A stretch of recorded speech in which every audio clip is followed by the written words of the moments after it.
అందరికీ నమస్కారం అండి. ఈరోజు పేపర్లో వచ్చిన ప్రకటన చూసి టీడీపీ కౌన్సిలర్స్ అందరూ కూడా అసలు ఏంటి హాస్పిటల్ పరిస్థితి అని ఒకసారి చూద్దామని వచ్చాం. చూద్దామని వస్తే 2-3 సార్లు మా కౌన్సిల్లో యూపీఎస్సీ హాస్పిటల్ ఓపెన్ చేస్తామని చెప్పి బల్లకు గుద్దేశారు. అది కూడా 30 లక్షల రూపాయలు మాకు శానిటేషన్ లేకుండా, వీధి లైట్లు లేకుండా, జేసీబీకి డీజిల్ లేకుండా చేసి ఆ డబ్బులు తీసుకొచ్చి హాస్పిటల్ మీద పోశారు. మీరు చూస్తే ఈరోజు హాస్పిటల్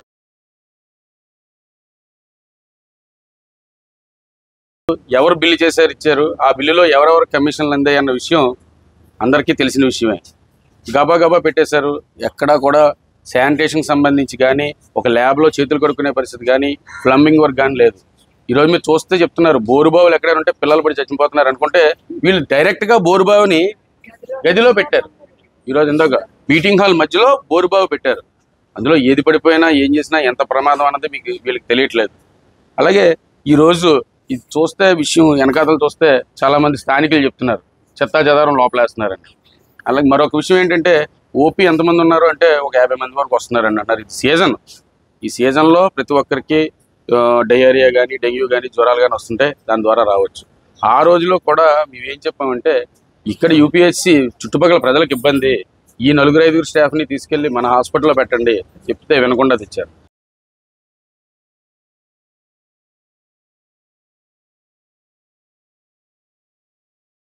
సిరంజులు కూడా దొరకట్లేదు.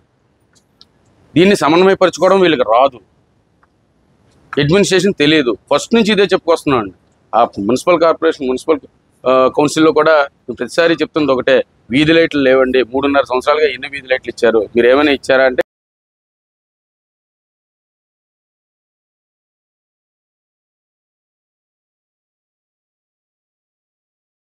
నుంచి అది పోయింది అంటే సంవత్సరాల తరబడి అది పక్కనే ఉంది.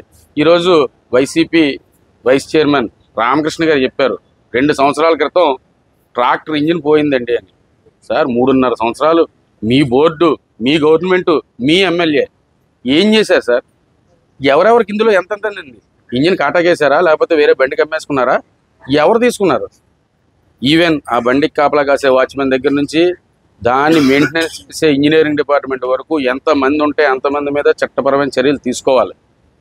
కమిషనర్ గారికి ఇచ్చానండి అని ఆయన అంటారు, ఎదురుగా మీరందరూ కూడా రికార్డ్ చేసే ఉంటుంది ఆ మాట. కమిషనర్ గారు నా టేబుల్ మీదకి రాదంటారు. ఇది ఎవరిని మభ్యపరచడానికి ఇవన్నీ. అందువల్ల మేమందరం కోరడం జరిగింది ఏంటంటే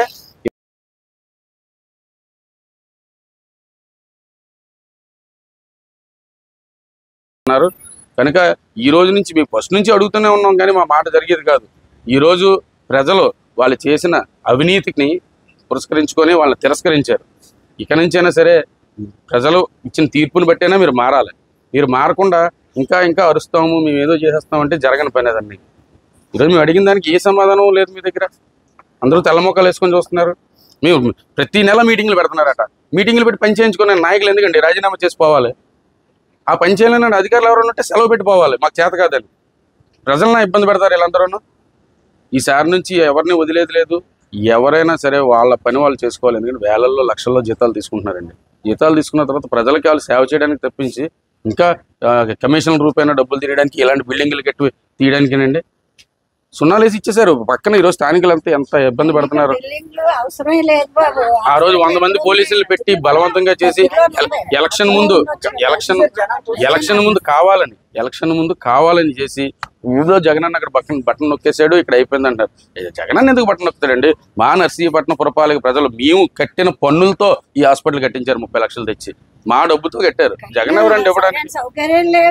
సరైన సౌకర్యాలు ఇదిగో లోకల్ కౌన్సిలర్ ఆవిడ చెప్తున్నారు మాకు ఇంత ప్రాబ్లం అండి. ఈ చెత్తా చెదారం వెళ్ళడానికి సరైన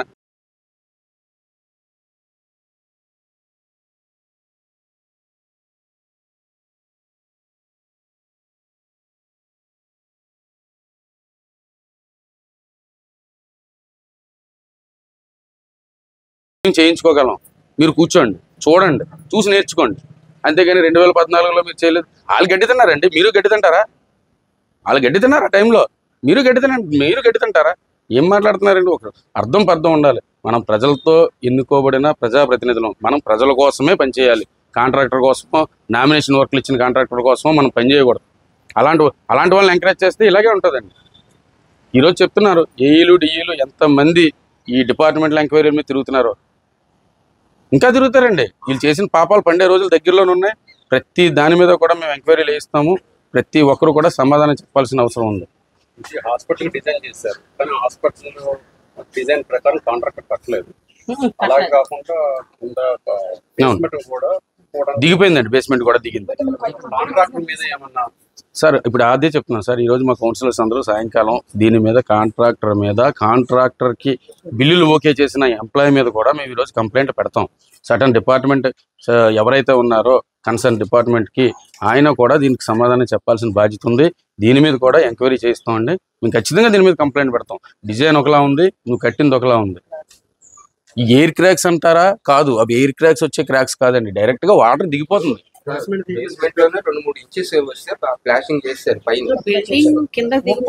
దాన్ని ఏదో అప్పటికప్పుడు చేసి పెట్టారండి. దీని మీద ఇంకా అంటే మీ కౌన్సిలర్స్ గా ఈ రోజు వచ్చి చూసాం, కానీ ఇక్కడ స్థానికులకి దీని మీద పూర్తి పట్టుంది కనుక వాళ్ళు కూడా వాళ్ళ అభిప్రాయాలు చెప్తారండి. Thank you. నిరంతర వార్తా సమాచారం కోసం మా వి న్యూస్ ఛానల్ సబ్స్క్రైబ్ చేయండి. నోటిఫికేషన్ కొరకు బెల్ ఐకాన్ని యాక్టివేట్ చేయండి.